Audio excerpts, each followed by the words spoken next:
do a little mid-year check-in, a little mid-year review. I wanted just to,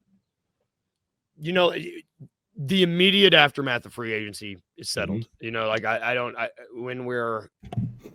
have the biggest sign when the biggest signing of the like the internet was going wild when the Jay Huff Jock Landale thing happened, because that's where we're at in free agency. Salt Lake City Summer League's over. We're on the eve of the Las Vegas Summer League. Dust is settling. I just wanted to look at this roster and see where we're at, see where we're sitting at money-wise, contracts-wise, just because I think we both have agreed that we're not done. But we might be done for now, for the time being, while things play out.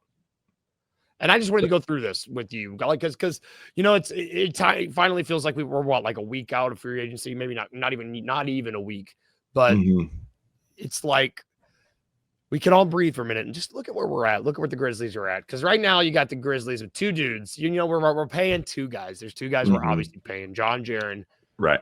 Each are going to be making when Jaren signs his extension, each are going to be making over $30 million apiece. And that's fine. You got John making what, 39 and a half almost, and you got Jaren making 33. Yep. Cool. We know, like, I like that better. The books were a lot tougher when there was a Desmond Bain number right after there that was quite big. They were. And so what we've done is created flexibility that Zach Kleiman loves, right? Like, we all know that's what he loves, is cap flexibility. We're not even over the luxury tax. Like, we're essentially a tax-free team.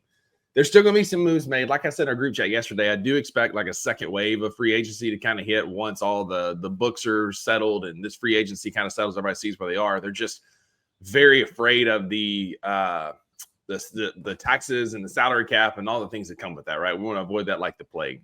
But again, like, our roster is constructed well enough that I think we've got like a good opportunity here to capitalize and use that flexibility to add a few more people.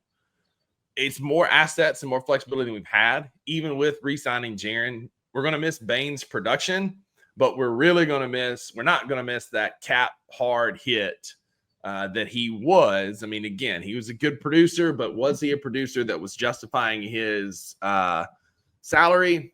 I don't know. Yeah, and that's the thing. When you look at the new salary cap, it has to be. You can't just look at it in a vacuum. You can't be like, yeah, this number is really good for Desmond Bain as a player. Like, you can't really look at that, because it's like, yeah, it's really good, but does that number make sense with where the salary cap is, with where the Grizzlies are? It's just, there's a lot of factors you have to take into consideration. After that, the mid-tier signings, like, this is where you've got a little bit of middle money going around. You've got KCP, $21.6 million. You've got Santi at 16.2. You've got, this is probably the biggest, I don't want to say the biggest hole, but the biggest, like, underline asterisk. This player will not be here, most likely. Yeah. Cole Anthony's making $13 million. I just don't, if there is anybody that is not going to be, I mean, if gun to my head right now, if I had to bet a finger, a digit or two, if there was a guy that I had to say was not on this team at the deadline, Cole Anthony. For simple fact, he's the fifth highest paid player on the roster now. Fifth. Yeah. I mean, that's for a guy that is not in the future plans. It just doesn't make sense.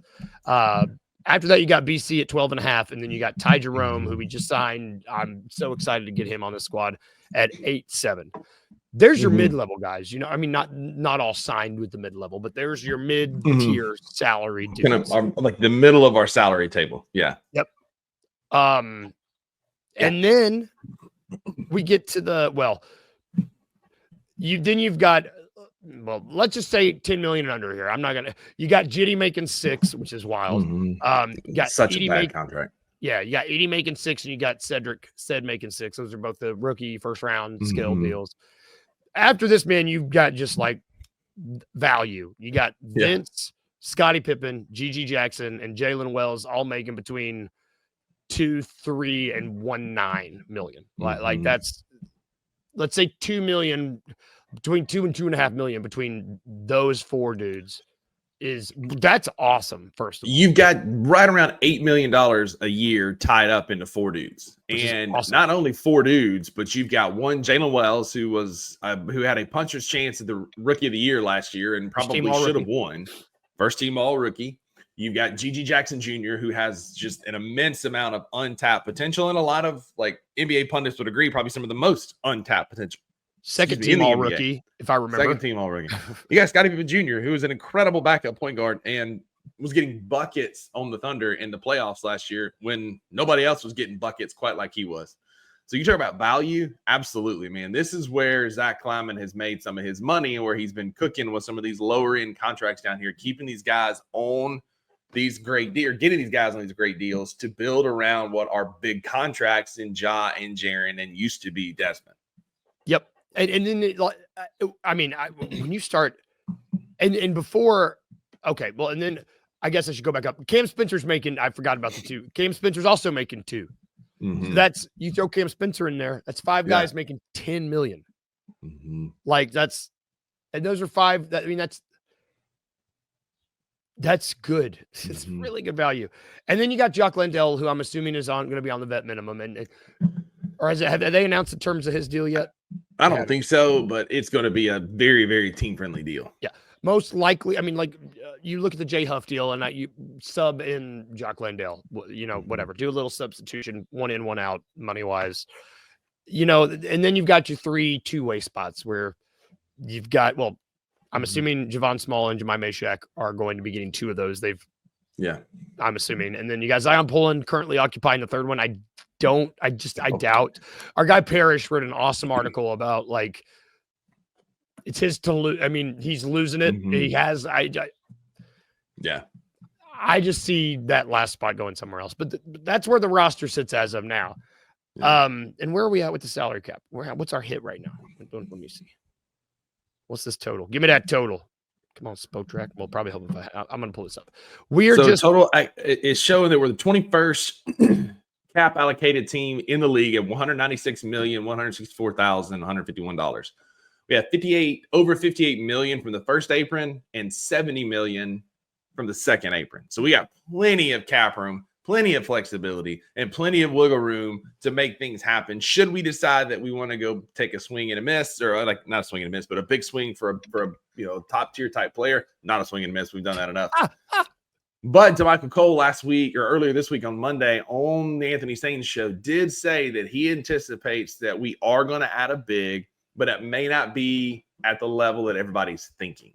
What he's thinking is we're going to go get kind of another serviceable, Jock Landale type contract, maybe a little bit north to round out this roster. And then we're going to see kind of what we've got, which is something that we typically do. We all came into this off season and we were all pie in the sky. Probably partly my fault. I was hyping up Cam Johnson and Domantas Sabonis. Look, I'm going to say here now on July 10th, 2025, I anticipate us to start the year kind of similarly to how we're constructed now, but I don't think we're going to finish the year similarly constructed as we are now. I think there's going to be some buyouts, whether that be Jitty, Cole Anthony, whatever happens. I also just with what Utah's doing and the way that they're drowning and the way that they're trying to tank and move away from competitive basketball and what Chris Dotson has wrote about previously, wouldn't be surprised if we made a run at Super Santi Lauri Markkanen later this year, just because how they completely misuse him. They're looking for cap space in younger players. Maybe there's a couple guys that we can send out and make a Lauri Markkanen deal happen, but I don't think that the team that we start in October is going to be the same team we finish with next summer.